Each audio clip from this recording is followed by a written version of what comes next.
Hello students, मैं रमेश त्याग स्वागत करता हूं आपका आज की एक नई सीरीज में जो हम शुरू करने वाले हैं सुपर 30 सीरीज। उसका पहला वीडियो आज हम अपलोड करने वाले हैं। इसमें हम जो आपके एग्ज़ाम को मद्देनज़र रखते हुए सबसे वैल्यूएबल प्रश्न है, जो इम्पोर्टेंट प्रश्न हैं, जिनमें लैंग्वेज थोड़ी सी बदल के दिए जाते हैं, उनको कैसे करना है, उनका सॉल्यूशन क्या रहता है, वो हम करवाने वाले हैं।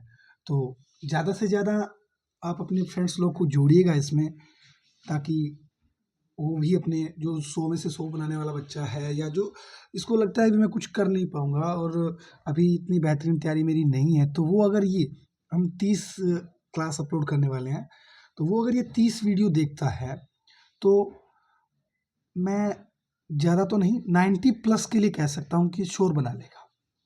90 प्लस पक्के आपके बन जाएंगे अगर ये 30 की 30 क्लास आप देखते हो। तो इनमें जैसे थोड़ा सा प्रश्न को घुमा दिया जाता है, उन प्रश्नों का अगर आप सॉल्यूशन कर लोगे, तो जो किताब में प्रश्न है, जो बुक के प्रश्न हैं, वो तो आप आसानी से कर पाओगे। तो ये जो 30% मैटर, यानी 30 क्लासों में अपने जितना भी करवा रहे हैं, बाकी आपने जो पढ़ा है इससे पहले वाला, वो आप अगर नहीं पढ़ोगे, ये अगर कंप्लीट करोगे, तो वो ऑटोमेटिक आपका रिवाइज हो जाएगा। 1% भी आपको दिक्कत महसूस नहीं होगी अगर आपने ये कर लिया तो। अभी अपने आज कुछ प्रश्न करते हैं। पहला प्रश्न अपने रखते हैं कि त्रिज्या r के एक वृत्त के अंतर्गत खींचे जा सकने वाले सबसे बड़े त्रिभुज का क्षेत्रफल क्या होगा।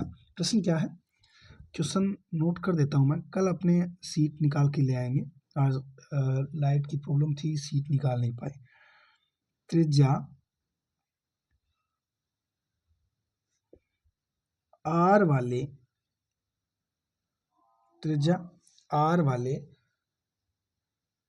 एक अर्धवर्त के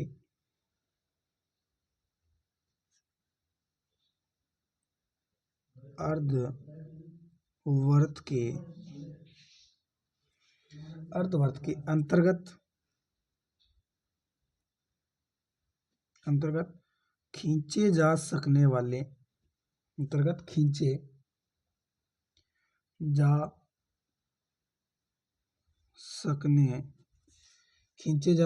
वाले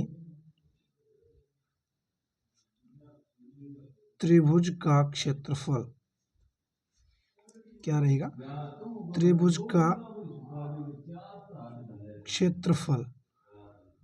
का क्षेत्रफल क्या होगा, ये हमें ज्ञात करना है। तो कैसे करेंगे, देखिए। अब इन्होंने कहा है r त्रिज्या वाले एक अर्धवृत्त के अंतर्गत खींचे जा सकने वाले त्रिभुज का, यानी सबसे बड़ा त्रिभुज खींचना। हमें ऐसा नहीं है कि बीच में मान लें, इसमें मैंने प्रश्न थोड़ा स्किप कर दिया। जैसे अपनी ये एक अर्धवृत्त लेते हैं, ये अपना r त्रिज्या का एक अर्धवृत्त हो गया, ये r त्रिज्या वाला अर्धवृत्त है अपना। इसके अंदर खींचे जा सकने वाला सबसे बड़ा त्रिभुज क्या होगा। आधार तो इसका पूरा व्यास ही लेना पड़ेगा हमें, और ये इधर किनारे से अपने मिलाना पड़ेगा। ये सीधा स्केल है, कहाँ रख दिया, हाँ, ये त्रिभुज बनेगा पूरा। अब इस त्रिभुज का क्षेत्रफल क्या होगा। अभी इसमें अगर मैं यहाँ से लंबवत डालूंगा, कुछ भी लंब डालूंगा अपने, तो क्या वो ऊंचाई होगी इसकी, और वो त्रिज्या भी होगी वृत्त की, और ये भी क्या है r, ये भी r, ये भी r, राइट। तो अगर मैं आपसे बात करूं, हम जानते क्या है, हम जानते हैं त्रिभुज का क्षेत्रफल क्या होता है। त्रिभुज का क्षेत्रफल होता है 1/2 गुणा आधार गुणा ऊंचाई। क्या होता है 1/2 गुणा आधार गुणा ऊंचाई। तो इसमें आधार क्या है, r + r 2r है, यानी अगर मैं पूरे आधार की बात करूंगा तो क्या 2r है, और ऊंचाई r है। तो इसमें मान रख देते हैं, अपने मान रखेंगे। तो 1/2 गुणा आधार हो गया 2r, गुणा त्रिज्या अपनी कैपिटल R लेते हैं, 2r गुणा ऊंचाई भी r, तो 2 से 2, r गुणा r कितना हो गया, r²। अतः इस त्रिभुज का क्षेत्रफल क्या हो जाएगा अपने पास, r² हो जाएगा। अब इसमें अगर सोचे अपने, तो थोड़ा सा बस इतना ही सोचना है कि इसमें जो आधार है और ऊंचाई है, क्योंकि ये सबको याद होता है, लेकिन दिक्कत कहाँ आती है, ऊंचाई में और आधार में, वो कहाँ से लेके आए। तो आधार तो इसका व्यास होगा और ऊंचाई क्या होगी, इसकी त्रिज्या ही तो होगी। सबसे बड़ा बना रहा है ये वृत्त के अंदर, तो ये इसकी ऊंचाई ही होगी। नेक्स्ट प्रश्न देखिए, एक प्रश्न और प्रश्न अपने रखने वाले हैं अभी। दो कर्मागत नेक्स्ट प्रश्न अपना रहेगा क्वेश्चन, दो कर्मागत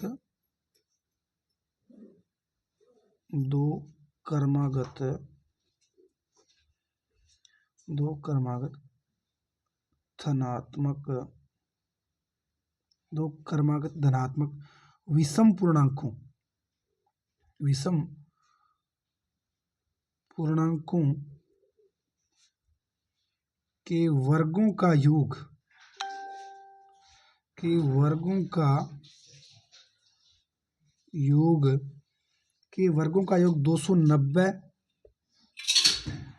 290 हो तो पूर्णांक ज्ञात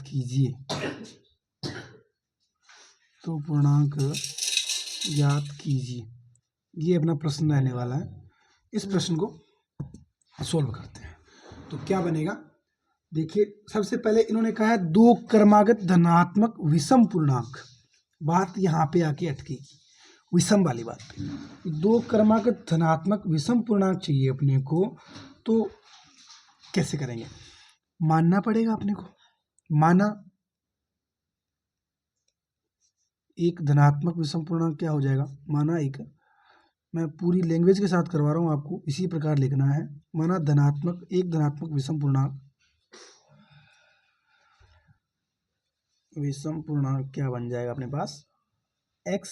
और जब एक हो गया तो विषम पूर्णांक और क्रमागत है, तो इससे अगला विषम पूर्णांक क्या होगा, तो नेक्स्ट क्या हो जाएगा, अतः दूसरा क्या हो जाएगा, दूसरा मानना नहीं पड़ेगा अपने को।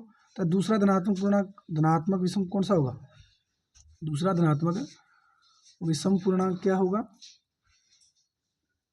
अब अगर क्रमागत पूर्णांक बोला होता तब तो अपने क्या कर देते, x+1 कर देते, लेकिन अभी इसने बोला है विषम पूर्णांक। तो अगर आप जानते हो तो आपने देखा होगा पहली जैसे विषम संख्या 1, 1 के बाद 3, 3 के बाद 5, 5 के बाद 7, 7 के बाद 9, 11।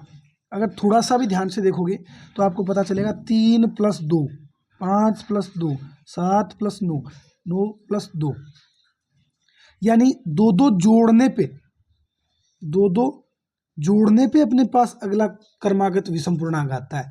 तो क्या ये x+2 हो जाएगा। बस इस प्रश्न में इतना ही इंपॉर्टेंट था, ये अगर सही कर लिया इसके बाद प्रश्न गलत नहीं होगा। यानी पहला पूर्णांक मानना है अपने को, मान लिया क्या, x। उसके बाद इसने बोला है दो क्रमागत धनात्मक विषम पूर्णांक, विषम, तो x+2 दूसरा पूर्णांक हो गया। अब प्रश्नानुसार बात कर लेते हैं, प्रश्न में क्या कहा गया हमसे, प्रश्नानुसार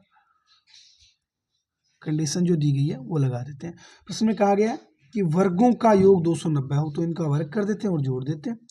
तो वर्ग करेंगे तो x का वर्ग तो x² हो गया, प्लस x+2 का वर्ग करेंगे। अब ऐसे मत कर देना x² + 4 पूरे का होल स्क्वायर होगा, बराबर कितना आएगा 290। अब इसको करते हैं अपने, x² प्लस फिर से x² + 2 का वर्ग 4 प्लस 4x बराबर कितना है 290। यहाँ से अब सबको जोड़ते हैं, x² और x² कितना हो गया 2x², प्लस में आ गया 4x, प्लस में आ गया 4 बराबर है 290। अब इससे क्या करते हैं अपने, दो कॉमन ले लेते हैं, यहाँ सब में 2 है तो 2 बाहर कॉमन ले लिया, अंदर बचा x² प्लस 2x प्लस में 2 बराबर 290। यहाँ से 2 गुणा में भाग में आएगा तो x² प्लस 2x प्लस 2 बराबर 290/2, ये बन जाएगा x² प्लस 2x प्लस 2 बराबर 145। अब 145 अपने पास आ चुका है। अब हमें क्या करना है कि ये ऐसे हमने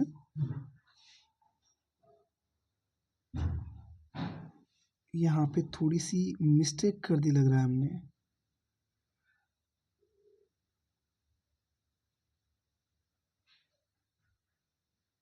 कहाँ की है दिक्कत नहीं था।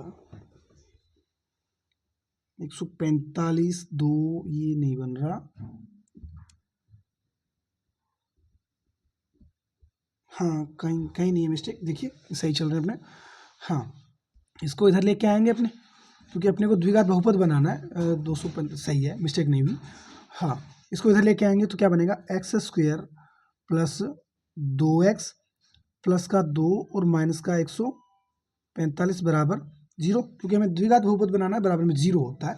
तो प्लस का 2 और माइनस का 145, तो ये बन जाएगा अपने पास x square plus 2x minus का 143 बराबर 0। अब क्या करते हैं, मध्यपद विभाजन विधि से करेंगे अपने। तो मध्यपद विभाजन विधि में क्या होता है, इस बीच वाले पद के दो टुकड़े करने होते हैं, जिनका जोड़ तो आए क्या 2x और गुणा है 143 एक्स स्क्वायर, यानी इन दोनों के गुणा के बराबर आना चाहिए, गुणा तो और जोड़ आना चाहिए बीच वाले पद के बराबर। तो मध्यपद विभाजन विधि लगाते हैं इसमें। मध्यपद विभाजन विधि से क्या बन जाएगा अपने पास, मैं इधर कर रहा हूँ, यहाँ कर रहे हैं अपने।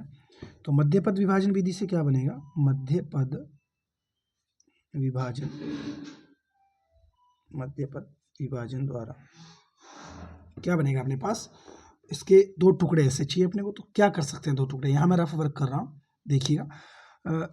हमें चाहिए जोड़ तो 2 और गुणा चाहिए हमें 143, गुणा 143 चाहिए। अब 143 कहाँ कहाँ आता है, अब देखिए 143 गुणा करके देखेंगे तो 143 विषम संख्या है, ज़्यादा इसके गुणनखंड बनेंगे नहीं।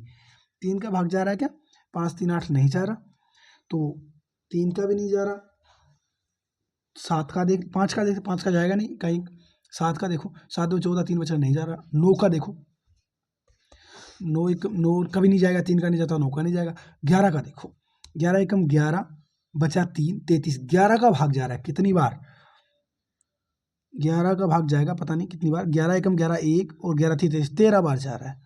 तो 11 गुणा 13 ये 143 बनता है। अब इसमें हमें जोड़ चाहिए प्लस का 2, तो प्लस का ले लेते हैं 13 और माइनस का ले लेते हैं 11, यही ऑप्शन है अपने पास, ताकि अपने पास प्लस का 2 जोड़ बच जाएगा। तो क्या करते हैं, दो टुकड़े इसके आएंगे, x square plus 13x minus 11x minus का 143 बराबर 0। अब दो दो के पेयर में कॉमन लेना होता है, यहाँ x कॉमन आ रहा है, x कॉमन ले लेते हैं, अंदर बच गया x प्लस 13, यहाँ माइनस 11 कॉमन आ रहा है, अंदर बच गया x प्लस 13 बराबर हो गया 0। अब यहाँ से x प्लस 13 कॉमन ले लेते हैं, तो x प्लस 13 हमने कॉमन ले लिया, अंदर बचा x माइनस 11, ये अपने पास दो टुकड़े आ गए। अब हमें क्या करना है, हमें चाहिए धनात्मक पूर्णांक, यहाँ से शून्य इसके निकाल लेते हैं। तो एक बार तो रखते हैं x प्लस 13 बराबर 0 और इधर रखते हैं x माइनस 11 बराबर 0। तो ये बन जाएगा अपने पास x बराबर माइनस का 13 और इधर आ रहा है x बराबर 11। अब प्रश्न में हमें कहा गया था धनात्मक विषम पूर्णांक, जबकि ये तो ऋणात्मक है, तो पहला पूर्णांक अपना क्या हो जाएगा, अतः पहला पूर्णांक, अतः पूर्णांक सीधा लिख दो, पूर्णांक हो गया एक तो 11 और एक हो जाएगा 11 प्लस 2 13। तो वो दो धनात्मक पूर्णांक कौन कौन से होंगे, 11 व 13 होंगे। आप इनका करके भी देख सकते हो, 11 का वर्ग कितना होता है 121 और 13 का 169, जोड़िए 9 1 10 का 0 असल लगी 1 6 3 9 और 2 290। तो वो धनात्मक पूर्णांक कौन कौन से होंगे, 11 और 13 होंगे। ये अपने इस प्रकार से प्रश्न आएंगे अपने इन सुपर 30 क्लासेस में, इसी प्रकार ऐसे ही प्रश्न अपने करने वाले हैं। तो ये अपना डेमो रहेगा, कल से अपने इसका पूरा 1 घंटे का वीडियो अपलोड करने वाले हैं, तो जुड़े रहिए हमसे। आप देख सकते हो इस प्रकार के प्रश्न आने वाले हैं। नेक्स्ट मिलते हैं अपने सुपर 30 के पहले वीडियो में, या आप इसको डेमो मान सकते हो या फर्स्ट वीडियो मान सकते हो। मिलते हैं नेक्स्ट क्लास में। जय हिंद, जय भारत, धन्यवाद।